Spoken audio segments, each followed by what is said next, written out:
Fotogrāfija ir brīnišķīga māksla.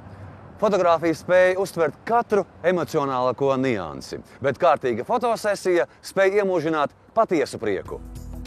Fotostudija All Friends Studio palīdz fotokameras priekšā atgūt pašapziņu. Pārliecināts, ka fotogrāfija ir kā glezna, kas zīmēta ar gaismu. Modelis fotogrāfa Igora Dubakova fotostudijā Ziepniekalnā pucējas fotosesijai. Viņu sejas un slaidie augumi reklamēs kādu vasaras pasākumu uz kuģīša. Fotosesiju darbs nav viegls, bet pašam Igoram ir ārkārtīgi tuvs, jo tas ir tas brīdis, kad ir jāstrādā ar cilvēkiem, jāpaukstina viņu pašapziņa un jācenšas izcīnīties ar vismazākajiem kompleksiem, kas liedz atbrīvoties fotokameras priekšā.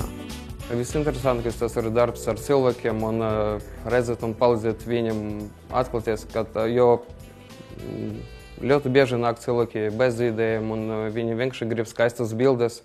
Un es mēģinu viņus pārliecināt, ka jebkura bilde ir sava ideja un savas jūtas. Un tā, kā cilvēks jūtas, to arī var redzēt pēc tam uz bildēm. Fotogrāfs Igors neslēpj, ka fotomāksla viņam ir asinīs. Fotografēšana bija gan vīrieša tēva, gan vectēva hobijs. Savas pirmās fotosesijas viņš veicis jau 6 gadu vecumā. Bildējis sētas, draugus un vecākus. Šobrīd fotografēšana ir Igora sirdslieta un maizes darbs. Tēvs un vectēvs vienmēr, kad mēs gājām kopā ar ģimeni pastaigas vai kaut kāds izklaides braucienas, ņēma līdzi fotoaparātu un kinokameru.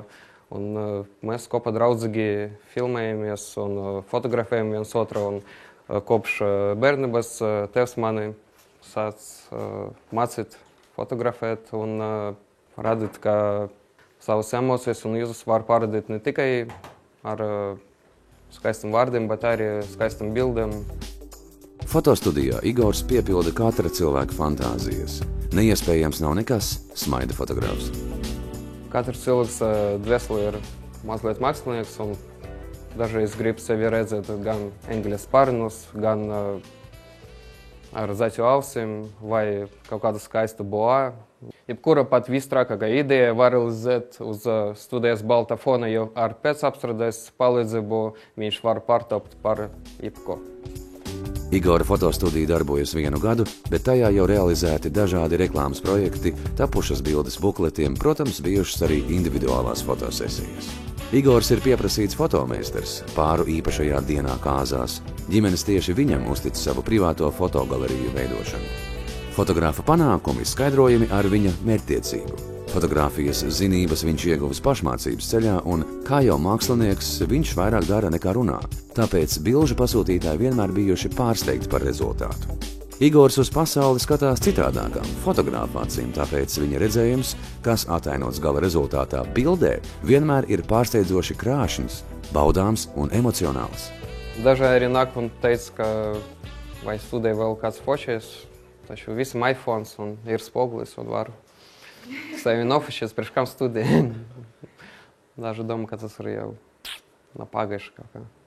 Daži arī atnāk, viņi nostāja bērnus, kā padam laikam stāvi tā, skats taisni. Būs tā skaista bilde. Fotogrāfs atzīst, ka brīnišķīgas bildes noslēpums nav visdārgā un profesionālā tehnika, kā cilvēki domā. Nevienmēr mājas uzņemtas bildes var jūs apmierināt, jo fotografējat. Jāņem vērā ļoti daudz aspektu, tādi kā gaisma, cilvēku izvietojums pret gaismas avotiem, kā arī aparatūra, kuru jūs izvēlaties uzņemot tās bildes. Ja cilvēks vēlas skaistas, kvalitatīvas bildes atmiņai, šis uzdevums būtu jāuztic profesionālim, un tā jau ir garantija. Man patīk to, ar ko es nodarbojos, un es nekad nemainu to pret darbu biroja vai celtniecībā, vai pats man būtu augsts amats, un es brauktu to ar Bentley, to nekad nevar pat salīdzināt ar to, ko es guvu strādājot studijā un darot to, ko man patika.